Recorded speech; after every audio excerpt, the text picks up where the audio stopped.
నమస్తే, welcome to KK news. నేను శ్రీదేవి. కూటమి అధికారంలోకి వస్తే పవన్ స్థానం ఏంటి? ఏపీలో అధికారాన్ని దక్కించుకునేందుకు కూటమి సర్వశక్తులు ఒడ్డుతోంది.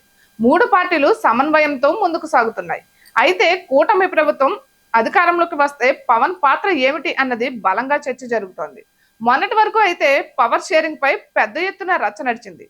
కానీ వాటన్నింటికి ఇప్పుడు ఫుల్ స్టాప్ పడింది. పొత్తులో భాగంగా జనసేనకు 21 అసెంబ్లీ సీట్లు దక్కాయి. అయితే ఈ సీట్లలో జనసేన గెలిచే స్థానాలను బట్టి కూటమి ప్రభుత్వంలో పవన్ ప్రాధాన్యత తెలుస్తోంది. అయితే చంద్రబాబు సీఎం షేరింగ్ పవన్ కళ్యాణ్ కు కల్పిస్తారా, లేకుంటే సీఎంతో సమానమైన పదవిని క్రియేట్ చేస్తారా అన్నది తెలియాల్సి ఉంది. పవన్ ను సీఎం గా చూడాలని కాపులు ఆశిస్తున్నారు. కానీ పవన్ విషయంలో చంద్రబాబు ఎటువంటి స్పష్టత తెచ్చుకోలేకపోతున్నారు. పైగా గత ఎన్నికల్లో తనను గెలిపించి ఉంటే ప్రశ్నించి ఉండేవాడినని, పవర్ షేరింగ్ విషయమై గట్టిగానే మాట్లాడి ఉండేవాడినని పవన్ చెప్పుకొచ్చారు. తన పార్టీకి సీట్ల కేటాయింపు విషయంలో హరిరామ జోగయ్య వంటి వారు ఇచ్చిన సలహాలను సైతం పెద్దగా పరిగణలోనికి తీసుకోలేదు. పైగా ముద్రగడ పద్మనాభం లాంటి కాపు ఉద్యమ నేత పార్టీలోకి వస్తాను అన్న పెద్దగా ఆసక్తి కూడా చూపలేదు. ఈ పరిణామాల క్రమంలో పవన్ పవర్ షేరింగ్ కు పట్టుబడరని ఒక ప్రచారం అయితే ఉంది. అయితే కూటమి ప్రభుత్వం అధికారంలోకి వస్తే మాత్రం క్రియాశీలక పాత్ర పోషించేందుకు సిద్ధమని పవన్ సంకేతాలు ఇస్తున్నారు. అందుకే కూటమి ప్రభుత్వం అధికారంలోకి వస్తే పవన్ ఏ పదవి తీసుకుంటారు? ఇటు మంత్రి పదవా, లేకుంటే డిప్యూటీ సీఎం హోదా, లేకుంటే అంతకు మించి పదవిని సృష్టిస్తారా?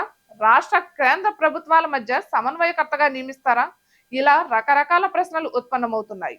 2014 ఎన్నికల్లో పొత్తుల్లో భాగంగా బీజేపీ 12 అసెంబ్లీ సీట్లలో పోటీ చేసింది. కేవలం 4 చోట్ల మాత్రమే గెలిచింది. కానీ ఆ పార్టీకి 2 మంత్రి పదవులు దక్కాయి.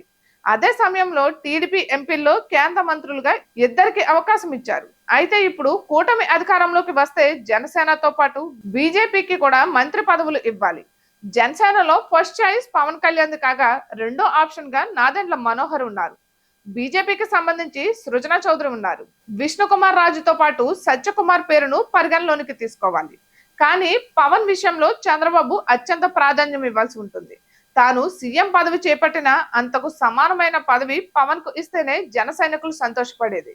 లేకుంటే మాత్రం అధికారంలోకి వచ్చిన తరువాత కూడా చికాకులు తప్పవు. ఇలాంటి మరెన్నో వీడియోస్ కోసం కేకే న్యూస్ ను సబ్స్క్రైబ్ చేసుకోండి.